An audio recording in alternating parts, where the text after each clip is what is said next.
and esteemed guest. So we, inshallah, talk more about Al-Abbas. Let me welcome Sheikh Mohammad Hourani, and inshallah we'll start the show after having a short greeting with the respected guests. Assalamu alaikum, Sheikhna, and welcome to the show. Wa alaikum assalam wa rahmatullahi wa barakatuh. It's an honor to travel over 14,000 kilometers to be in the presence of Imam Al-Hussein and Abil Fadhal Al-Abbas salamullahi alayhi, and in the presence of your respected self. Thank you so much. Thank you so much, Habib Sheikhna.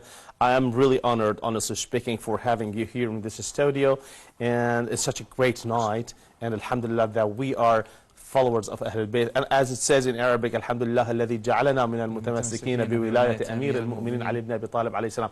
My dear brothers and sisters, respected viewers, as we are broadcasting this show live from the sacred land of Karbala with the magnificent view of the holy son of Abdullah al-Hussein alayhi salam and his beloved brother Abul Fadl Abbas alayhi salam. So I would like to take a moment to spiritually come with ziyar and connect your heart to the holy son of Abdullah al-Hussein. So I would like to invite the respected guests and you, dear brothers and sisters, to be with me, inshallah, as we stand up on our feet facing the holy son of Abdullah al-Hussein alayhi salam and Abul Fadl Abbas alayhi salam. So inshallah we all together recite a heartfelt and spiritual ziyarah, inshallah, and after that we will be at your service by asking a few questions from the respected guest. Sheikh, are you ready? Ya Hussein. السلام عليك يا مولاي يا أبا عبد الله. السلام عليك يا ابن رسول الله. السلام عليك يا ابن أمير المؤمنين وابن سيد الوصيين. السلام عليك يا ابن فاطمة الزهراء سيدة نساء العالمين. السلام عليك وعلى الأرواح التي حلت بفنائك. عليك مني سلام الله أبدا ما بقيت وبقي الليل والنهار ولا جعله الله آخر العهد مني لزيارتك. السلام على الحسين وعلى علي بن الحسين وعلى أولاد الحسين وعلى أصحاب الحسين. Let's face the holy shrine of Abul Fadl Abbas alayhi salam, Bab al-Hawaij ila Allah, the flag bearer of Abu Abdullah al-Hussein alayhi salam. Assalamu alayka ya mawlay ya Abul Fadl Abbas. السلام عليك يا قمر بني هاشم. السلام عليك يا ساقي عطاشا كربلاء. السلام عليك أيها العبد الصالح المطيع لله ولرسوله ولأمير المؤمنين والحسن والحسين ورحمة الله وبركاته.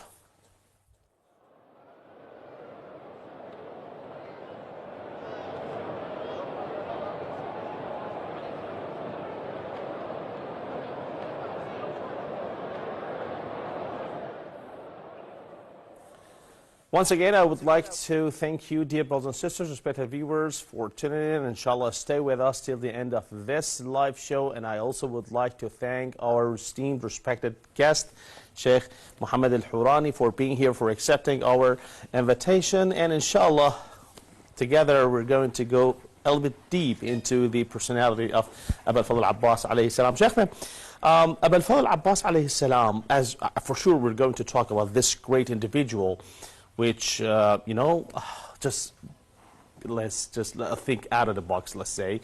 Abul Fadl Abbas alayhi salam, by the way, is of a great personality. Then people, when want to talk about Imam Hussein alayhi salam, they talk with ease.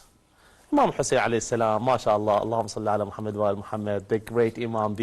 But when they want to call Abul Fadl Abbas alayhi salam, honestly speaking, I have seen this, Sheikhna, they just sit so polite. You know, when people are just like addressing Abul Fadl Abbas alayhi salam, because Abul Fadl Abbas alayhi salam feels no mercy towards those who disrespect Ahlul Bayt sallallahu alayhi wa sallam. So when they want to swear, for example, if you swear to Abbas, that's it, you know. I'm sorry, no, no way, you know. Anyway, it was just like for joking. I would like to ask, you know, as Abul Fadl Abbas holds a significant place in Islamic history, can you shed light on the unique circumstances and the divine wisdom behind his birth and what it symbolizes for us? So, please.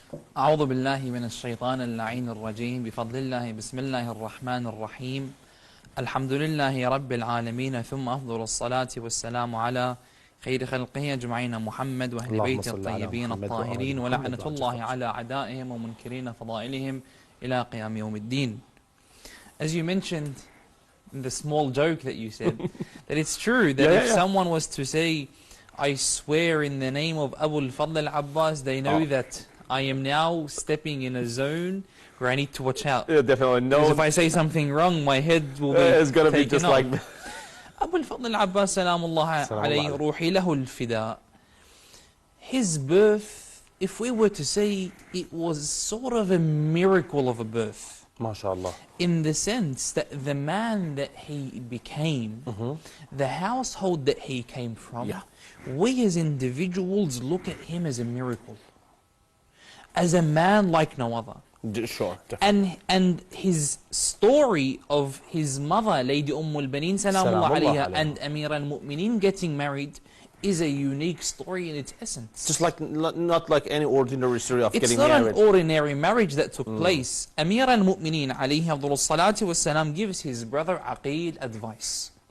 He says, "Oh Aqil, I want you to go out into the society that we live in and choose for me," he gives him a criteria, "choose for me a woman that is born to a family of courage. A family that is known for their courage." MashaAllah. So the narrations indicate to us that Aqil goes on a trip and he enters the house of the father of al-Banin. Huzam was his name. From Bani Kilab. This tribe was known to be a tribe, or Bani Kulab was a tribe that was very honorable in the society that they were in.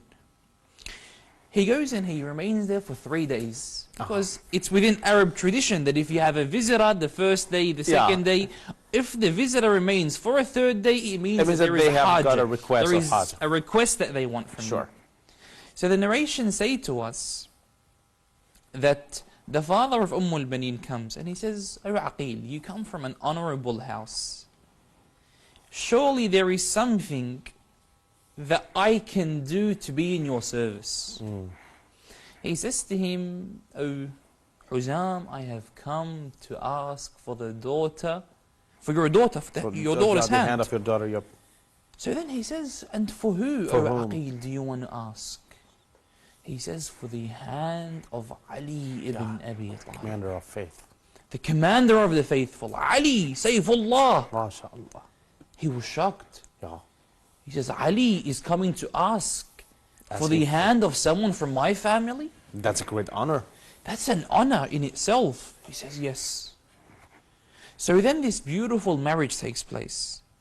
But let me give you a story that our mu'arrikhin, our historians mention. They say that when Aqil was speaking to the father of al-Banin, in this same moment, al-Banin's mother was sitting with her. She was sitting with her, and as we know, al-Banin's name is Fatima. And she was brushing her hair. So then Lady Fatima al-Banin says to her mother, "Oh mother, I had a dream last night. That 3 stars came and fell into my lap." And then she says, "And something far greater than this, I seen the moon in itself come and sit into my lap."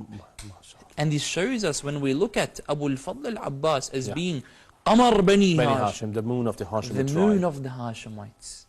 And I send this message out to my brothers and sisters in the society that we all live in, looking for a wife that has certain qualities that you need to build a household that holds the values of Imam al-Hussein and Fadhal Al-Abbas very, very, very strongly. So this story itself, without any other evidence and any other story from the life of Fadhal Al-Abbas alayhi salam, shows the greatness, the perfectness, and the value of Fadhal Al-Abbas alayhi salam.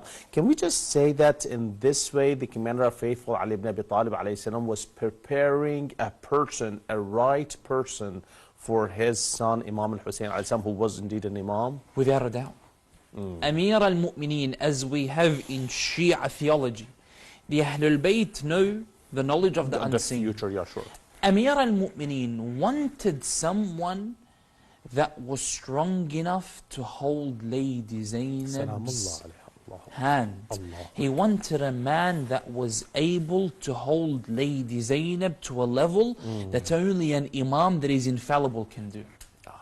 Al-Abbas salamullahi alayhi. Allah Ta'ala gave him this gift, Abu al-Fadl al-Abbas. And Allah subhanahu wa ta'ala blessed this earth with the foot of Al-Abbas. MashaAllah. Abu al-Fadl al-Abbas is the barakah of Allah subhanahu wa ta'ala. You see, Amir al-Mu'mineen knew exactly where to look, and he knew that for this project that is going to come, I need someone from a family of courage. Indeed. Someone that will not turn in a time of need. And this is why we see on the 10th of Muharram. Exactly, that's what I wanted just to mention. When Umar ibn Sa'ad called, because there was a link between Lady al-Baneen's tribe and Umar ibn Sa'ad's tribe. So he comes out and he says, where is the son of our sister? So Abu al-Fadl al-Abbas became ashamed. Ashamed of this. Then the history say that Al-Irq al-Hashimi came up. He was known to have veins in his head. They call these the veins of Bani Hashim. That if they become angry, this comes out. It comes out, yeah. How is it that someone wants to put me on their level? I am here respecting my Imam, adhering to my Imam, and you are waging war on your Imam. That's exactly what I just wanted to ask, and you just brought it just in first hand.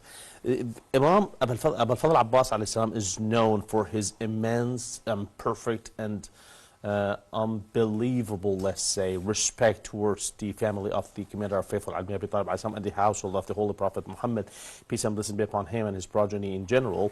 Could you explain how his respect that you just mentioned, one of the like scenes in what happened in Karbala on the night of Ashura, in your sayings, how this and how his respect manifested in his actions, and how it serves as an example for Shia Muslims today? This is what we want to drive out in order to learn from Abu al-Fadl al-Abbas alayhi salam, please. One important characteristics that we the Shia need to have is to believe that everything that the Imam wants or says or instructs us to do, we need to follow. And this is why Rasulullah sallallahu alayhi wa alayhi on Ghadir Khum, what does he say to the people? Alastu awla bil mu'minina min anfusihim. Am I not the one that has the ability to control every individual? They said yes. This brings us back to this point. Abu al-Fadl al-Abbas salamullahi alayhi, when he was in the company of his Imam, I ask you, how many narrations do we have of Imam al-Hussein? Thousands? MashaAllah. How many narrations do we have of Abu al-Fadl al-Abbas? Not that many. I'll tell you the secret. Yeah. Abu al-Fadl al-Abbas would not speak when his master was beside him. Subhanallah. And this was the link that I just brought with Ghadir Khum. With Ghadir Khum. That Rasulullah has the authority on the people. In the presence of your Imam, you should never speak. And this is a message that Abu al-Fadl al-Abbas teaches us. In the presence of your Imam, you don't speak. You don't speak. And this is exactly, I'm sorry for interrupting you, but you know, you just mentioned Ghadir Khum, and we all know that in the Ghadir Khum, you know, it was just like the Holy Prophet Muhammad, peace and blessing be upon him, and the Commander of Faithful Ali ibn Abi Talib alayhi salam. So these two are infallibles. And here in this whole event, we don't hear anything from the Commander of Faithful Ali ibn Abi Talib in the presence of the Holy Prophet Muhammad. So the khutbah of Ghadir is all given by the Holy Prophet Muhammad, peace and blessing be upon him. And the same personality, the same respect, let's say, towards the Imam of our time is copied and is just represented in the behavior of Abu al-Fadl al-Abbas alayhi salam with Imam al-Hussein alayhi salam. Yes. When you are in the presence of your teacher, from within the respect that we have in the hadith of the Ahlul Bayt, if you are sitting with your teacher, for example, you don't interrupt his conversation. You don't speak over, you don't raise your voice over him. Definitely. Abu al-Fadl al-Abbas showed us this. Allah. And this is a sign of respect that when I go to visit Imam al-Hussein, I address him in a way that is appropriate. And if we look at all of the traditions of the Ahlul Bayt, when Abu al-Fadl al-Abbas or Imam al-Hussein was given water, al-Abbas would sit behind. Let him drink first. When Imam al-Hussein would walk, Abu al-Fadl al-Abbas was always behind. And that's why within the hadith, you let your father walk in front of you out of respect. Abu al-Fadl al-Abbas showed us that this is how you need to be in the time of the Imam that is ma'soom. Indeed. This shows us and it prepares us that when Imam al-Mahdi alayhi salam comes, I have at least grasped that ma'rifah that Abu al-Fadl al-Abbas was trying to teach us. In the presence of your Imam, you need to be very careful, very adherent to your protocols that obey and respect these infallible beings. I would like to put it in another words, another way, if you don't mind, if you allow me, and the respected guests also. So, in other words, we can say that, okay, as we have thousands of narrations from Ahlul Bayt salawatullah wa salam alayhim ajma'in, the ma'rifah, the knowledge of the divine knowledge, you know, whatever you may think about is brought to us and is given to us by the Ahlul Bayt salawatullah wa salam alayhim ajma'in. There is no room for anyone, out of respect actually, I'm just saying that, because you know, those who have spoken about these great things are Ahlul Bayt, they are infallibles. And they are, as the respected guest just mentioned, they're just like teachers, and they are over any teacher. They are the teachers of the teachers, you know. They have even taught the angels. End of the story. So it is out of respect if we come and say that, okay, in my point of view, the blah blah idea of the Islamic, for example, religion has to be revised or something, or the idea of Imam has to be changed. Allahu Akbar. I'm just going to say this, and we are going to have a, you know, a break, and then we will be back again. Astaghfirullah, astaghfirullah. Some people, I don't know how they dare to say that, okay, yeah, we can also criticize the ideas of Ahlul Bayt, al-ayadu billah, al-ayadu billah. And this is really out of respect. Come and learn from Abu al-Fadl al-Abbas, alayhi salam. My dear brothers and sisters, alongside with the respected guest, let's just have a little break, and inshallah we will be back again. MashaAllah, Sheikhna. Thank you.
MashaAllah, MashaAllah, as you can see in these two windows, one of them I am just sitting in front of the camera talking to you from the studio of Mohammad Hourani TV channel, and in the other, it's just like on the other side, if I just can just point at it, you know.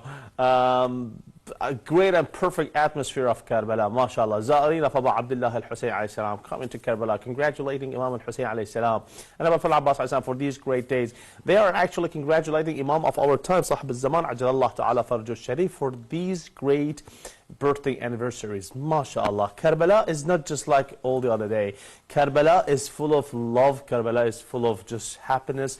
And these days are known as Ziyara Sha'baniyah. And especially in the middle of Sha'ban, Allahu Akbar, Karbala is going to be just like Qiyamah. And millions of people are going to come to Karbala. I hope that you are going to be one of them, inshallah. Sheikhna, can you share a story that highlights Abu Fadhal Abbas alayhi salam's devotion and behavior towards the Imams, particularly before the tragic event of Ashura, please? As we mentioned very briefly in our introduction, Abu Fadl al-Abbas salamullahi alayhi was very detailed in the way that he acted towards his Imam of his time, Imam al-Hussein. In the sense we mentioned that he would not drink water in the presence of Imam al-Hussein, he would always give Imam al-Hussein the water to drink. I will give you two examples of the courage of Abu Fadl al-Abbas prior to Karbala. When Imam al-Hasan salamullahi alayhi was brutally murdered, Allahu Akbar, and Imam al-Hussein was planning his funeral, and he takes his coffin into the shrine of Rasulullah to be buried there. And the wicked woman ordered for arrows to be shot at the coffin of Imam al-Hasan. I ask you, what was the stance of Abu Fadl al-Abbas in this moment? Yeah, that's a question. Narrations say to us that Abu Fadl al-Abbas had a sword and took his sword out. However, Imam al-Hussein says to him, "O Abbas, my brother Hassan instructed me, al-Hussein, that no amount of blood should be shed at my funeral, so that no fitna takes place." Allahu Akbar. Another instance, when Imam al-Hussein was instructed to give bay'ah to Yazid. So Imam al-Hussein brings forth Banu Hashim, and they go to visit the individual who was representing Yazid in al-Medina. Imam al-Hussein says, "O Abbas, I'm going to go in. If you hear me raise my voice, come into the room." Come in. Imam al-Hussein was conversing, "No, I will not give bay'ah, I will not humiliate Islam by giving bay'ah to a man like Yazid." The voices began to go louder and louder. They wanted to then assassinate Imam al-Hussein in the spot. The narration says, Abu Fadl al-Abbas barged into the room, as if, as we would say, Qiyamah happened. He slammed the door and he took his sword out. Imam al-Hussein said, "O Abbas, this isn't your time." A third instance, Yahya al-Mazini, who was a narrator, says, when Al-Abbas was leaving in Medina, I seen him protecting a woman. I didn't know who this was. I seen him and Banu Hashim surrounding someone. I didn't know who it was. So I went closer and I seen a woman. And then I asked, "Who is this?" They said, "This is Zainab, the daughter of Ali." Abu Fadl al-Abbas protected Zainab from the eyes of everyone else. And this is a message that we have. If you hear anyone disrespecting the Ahlul Bayt or trying to place another individual on the status of the Ahlul Bayt alayhim afdalu salatu wassalam, your response should be like Al-Abbas. You should stand up straight away and say, "No, there is a red line. The Imam, no one comes near him." As the hadith that Imam al-Baqir says, "Nahnu alu Muhammad la yuqasu bina ahad." We, the Ahlul Bayt, no one can be compared to us. Allahu Akbar. And you know, through the historic event that you just mentioned right now and talked about, you know, I was just thinking that, subhanallah, I don't want to compare, because Abu Fadl Abbas alayhi salam was assuming himself and behaving just like a servant for Ahlul Bayt, and he is proud of being a servant for Imam of his time. I'm sure that Abu Fadl Abbas is pleased by this title, I'm sure, 100%. Why? Because the commander of faithful Ibn Abi Talib alayhi salam says the same thing towards the Holy Prophet Muhammad. He says, "Ana abdun min abidi Muhammad." So that's a great value, a great position. But if we just want to bring another example, what you said remembered me the connection and the relation between the commander of faithful Ali Abi Talib alayhi salam and the Holy Prophet Muhammad, peace and blessing be upon him. How Amir al-Mu'mineen was protecting the Holy Prophets. On the other hand, we have Abu al-Fadl al-Abbas alayhi salam protecting Imam al-Hussein alayhi salam. Subhanallah, beautiful, beautiful. Abu al-Fadl al-Abbas alayhi salam is known as Bab al-Hawa'ij, Sheikhna. Allah. And Bab al-Hawaj, if we want to put it into English, if we want to just like give a kind of word-to-word translation, the gate of the requests, which means that if you have any request, any haja, you want to ask Allah subhanahu wa ta'ala, you go through Abu al-Fadl al-Abbas alayhi salam. So Abu al-Fadl al-Abbas alayhi salam has this great title. But you know what is significant of this title, and why do so many people turn to Abu al-Fadl al-Abbas alayhi salam by this title and ask Abu al-Fadl al-Abbas alayhi salam by this title? Why is that? Abu al-Fadl al-Abbas, salamullahi alayhi, is known to be the father of what? The father of all good. Anyone that has a need always knocks on the door of Abu al-Fadl al-Abbas. Why? Because he is known, as we mentioned, to be the gate where individuals go to seek their needs from. You see, when you have an imam, like Imam al-Sadiq alayhi salam, and he says, "May Allah have mercy upon our uncle Abbas," he was very precise in his approach. His basira was very precise. When you have an individual like this, you can tell that the aura of his shrine is one that Allah subhanahu wa ta'ala loves. There are many stories in history where many individuals have come and many individuals have asked Abu al-Fadl al-Abbas alayhi salam for their hawa'ij. I will give you one. One day there was an individual in Najaf, and this individual in Najaf made a nidhr. A nidhr is an Islamic vow that if this need of mine is fulfilled, then upon me there is a vow that I must do. He made a nidhr to Abu al-Fadl al-Abbas. He said that, "Oh Abu al-Fadl, if you help me give me this need or fulfill this need that I have, then I will give you something that no amount can give it its right." So then time went past and this individual forgot about the vow that he had. And his hajah, subhanallah, was fulfilled. So then he asked, "And what is it that I can give to Abu al-Fadl al-Abbas that no price can give it its value?" He had no response. Had no idea. He went to one of our late scholars, Sheikh Baqir al-Qarashi, who used to live in Najaf. This story, his son, Sheikh Mehdi, narrates it.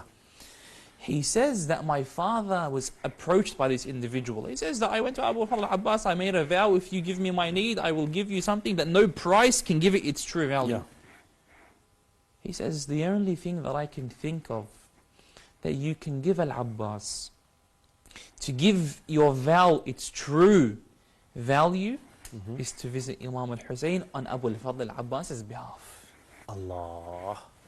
If you as an individual want to give Abu al-Fadl al-Abbas something precious that no amount can give it its value, is to visit him, is to visit Abu Abdullah al-Hussein on behalf of Abu al-Fadl al-Abbas.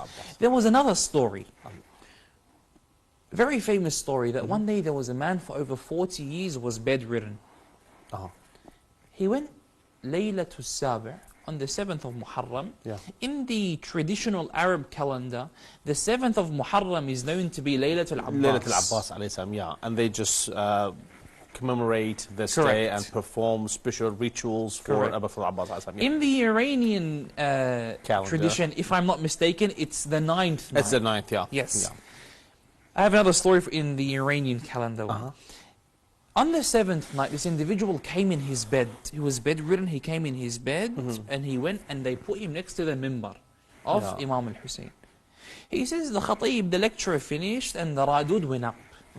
The Radud began to read on Abu al-Fadl al-Abbas. He says all of a sudden, and a scholar like, for example, Sheikh Zaman al-Hasnawi narrates this story for us on the minbar. He says this man was in his bed, and all of a sudden he says, I opened my eyes and I seen a man riding a horse enter into the majlis. So he then comes to me, to my bed, to his bed, because he was and he says, why are you not performing latam for Al-Abbas? Why are you just laying down here? So he says to him, oh my master, I am mashlool, I'm paralyzed. I've been bedridden for 40 and that's years. why I'm here. He says, but this is Laylat Al-Abbas. Why aren't you doing latam? He says, my master, I just told you. Oh uncle, I just told you. I don't have any power in my body. He says, Qum, get up and do latam on Al-Abbas. So then I said to him, give me your hand so I can get up. So I can get up. He says, I have no hands. Allahu Akbar. Yeah. He says, hold on to the reins of the horse and stand up. Yeah. So they say in the majlis, the man stood out of his bed, and from that day until he died, he started to walk again. Allahumma salli ala Muhammad wa ali Muhammad. This is Abu al-Fadl al-Abbas, ruhi lahu al-fida. Ya Abbas. In another story which is known in the Iranian community, there was a man that had a very bad background. Allah. Yeah. And may Allah give us husn al-aqiba, inshallah. He was kicked out of the Husayniyah. Anyways, cut the long story short, as they say, it was the 9th of Muharram. And he really wanted to attend the Husayniyah. You see, subhanAllah, even though some people, they go down the wrong path, when it becomes Muharram, inna lil-Husayn hararatan fi qulubihim. There is that heat in your heart. He says, they kicked me out of the mosque. I went back home and I sat down. I got like a little bucket. I put a black cloth and I sat on it. And I started to read poetry. I started to read poetry, the famous poetry that the Iranians read for Abu al-Fadl al-Abbas. Yeah. He says, I was reading this and I went to sleep. The next morning, the owners of the mosque that kicked me out came banging on the door. I heard, what is it? They said, yesterday we seen Abu al-Fadl al-Abbas in our dream, and he said to us that I am not happy with you if this man stays kicked out of the Husayniyah. You see, Abu al-Fadl al-Abbas, Salamullah alayhi, he would read the famous Ay Ahli Haram, Sayyid Salar, Nayam Amir, Alamdar, Nayam. Yeah, I know it. He was reading the famous. I used to live in Iran, you know, for many years, and Ay Ahli Haram, Sayyid Salar, Nayamad. Ay Ahli Haram, Mir Alamdar, Nayamad. Abal Faz, Nayamad. Abal Faz, Nayamad. It's just reading this, and then they seen Abu al-Fadl al-Abbas. Ya Allah. Ya Allah. You see, Abu al-Fadl al-Abbas, anyone that has a haja, they go. A scholar told me this that he himself experienced. He says, I took the water from the grave of Abu al-Fadl al-Abbas that they give. Yeah. He says, I had a haja. He says, I went to go visit. This scholar lives in Melbourne. He gave me the story himself. I don't want to mention his name in case he doesn't agree. He says, this happened to me. He says, I went to Lady Zainab and I had a haja. And I had water from Abu al-Fadl al-Abbas' shrine placed in my jubba. He says, the moment I went to the shubbach, to the window of Lady Zainab, he says, I felt someone came and ripped the water out from my pocket. He says, I felt it. He says, I went, I tried to feel it, the water wasn't there. A strong attraction between the water and He says, I then went to look in my pocket, the water was no longer there.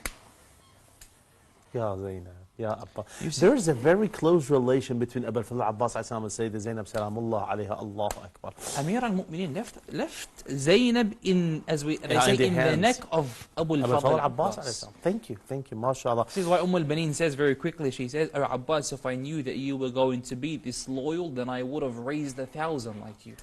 Allahumma salli ala Muhammad wa ala Muhammad. Thank you so much, Sheikh. That was a great conversation between you and I. And we really went through this, and alhamdulillah that our love, our knowledge, our ma'rifah towards Abu al-Fadl al-Abbas also increased through this conversation, and I'm really happy to have you here in this inshallah. live show, and I'm really honored, actually. May Allah bless you, we don't have that much time, just like 2 minutes to the end of this live show, the guiding lights. Indeed, Imam al-Hussein alayhi salam, Abu Fadhal Abbas alayhi salam, and Imam al-Sajjad alayhi salam, Ali al-Akbar. Oh, may Allah take my soul in favor of Ahlul Bayt salawatullah wa sallam. Not only my soul, my entire family's life. بأبي أنتم وأمي يا أهل بيت النبوة. So great and perfect and profound, precious individuals. Alhamdulillah that we are followers of Ahlul Bayt. Yeah, as we are just going to the end of this live show, and as we come to the conclusion of this enlightening discussion, let us reflect on the beautiful lessons we have learned tonight. Actually, we spoke about the divine wisdom behind the birth of Abu Fadhal Abbas alayhi salam. We spoke about the divine, we went deep we talked about the deep respect for Abu Fadhal Abbas towards Ahlul Bayt salawatullah wa salamu alayhim ajma'in, his unwavering loyalty before Ashura, and the significance of his title, which came at the end, Bab al-Hawa'ij, through these discussions, through this conversation that we had with the respected and esteemed guest, Sheikh Mohammad Hourani. We have come to appreciate even more, inshallah, how his legacy continued to guide and inspire us, inshallah. My dear brothers and sisters, respected viewers, on this joyous occasion of the birth of Abu Fadhal Abbas alayhi salam's anniversary, we extend our heartfelt congratulations once again to all of you, dear brothers and sisters. May Allah bless all of the mu'mineen and mu'minat. And I also would like to thank the respected and esteemed guest, Sheikh Mohammad Hourani. Thank you so much, Sheikh. To be here and be in the service of the children of Amir al-Mu'mineen. May Allah bless you. Sheikh, inshallah, for tomorrow I also would like to invite you, so we have another conversation for Imam al-Sajjad alayhi salam, inshallah. May Allah bless you. My dear brothers and sisters, respected viewers, I'm really happy to serve you. Just forget about all the things that I have just prepared here. I just want to tell you something from deep of my heart. I am proud of serving Ahlul Bayt and serving the servants of Ahlul Bayt, which you represent those people. You are for sure servants of Ahlul Bayt because you are spending your time watching a show which is talking about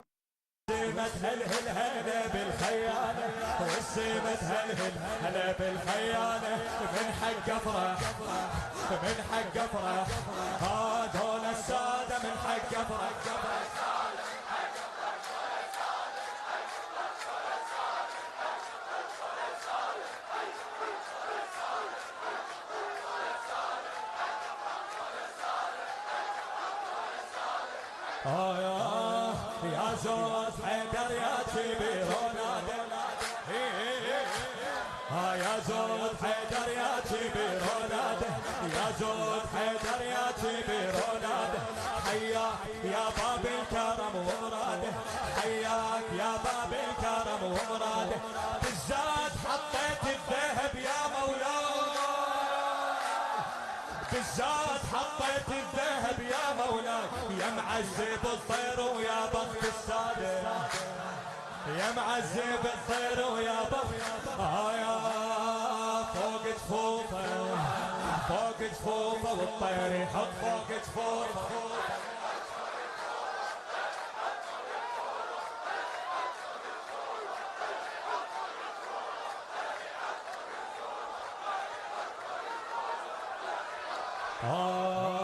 يا حسين يا سر العشق وياته رفقتك وين يا حسين يا سر العشق وياته يا حسين يا سر العشق وياته جبريل خط اسمك على جناحاته جبريل خط اسمك على جناحاته يا حسين ميلادك عرس للأملاك والكون باسمك هوس بهوساته والكل باسمك هوس بهوساته يا محلى اسمك يا محلى اسمك يا ابو سمينه يا محلى اسمك